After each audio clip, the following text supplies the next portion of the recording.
Con la confianza que el equipo haga un partido redondo, con culminación, que no lo tuvimos el domingo, y podamos acceder a la llave de grupo de Copa Libertadores. Enfrentamos a un gran rival, de grandes jugadores, y creo que si hubiera habido un acto de justicia, Guaraní no solo debió ganar, sino que debió golear el partido.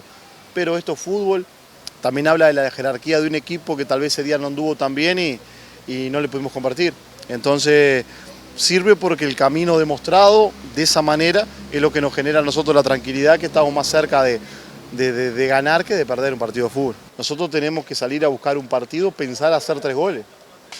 Porque si bien soñado hacer un gol temprano, pero sabemos que el 1-0 sigue estando ya un gol de clasificar, el 2-0 nuestro sigue estando un gol de clasificar, entonces lo único que lo aleja realmente es que nosotros Guaraní pueda convertir 3.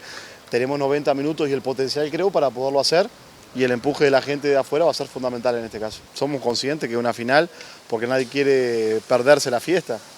O sea, esto es como que dáramos la puerta a un baile y no pudiéramos ingresar. Entonces todo el mundo quiere entrar para adentro, y para eso tenemos que hacer un buen partido, dejar todo lo que más podamos dentro del campo y más, para intentar primeramente alcanzar esa diferencia, ampliarla, y después si hay que en algún momento cuidarla y que la clasificación quede en Paraguay, porque aparte un representante como Guaraní no representa solo Guaraní, representa también aparte el pueblo paraguayo, y cuanto más equipo haya del país en una Copa Internacional, creo que jerarquiza a todos.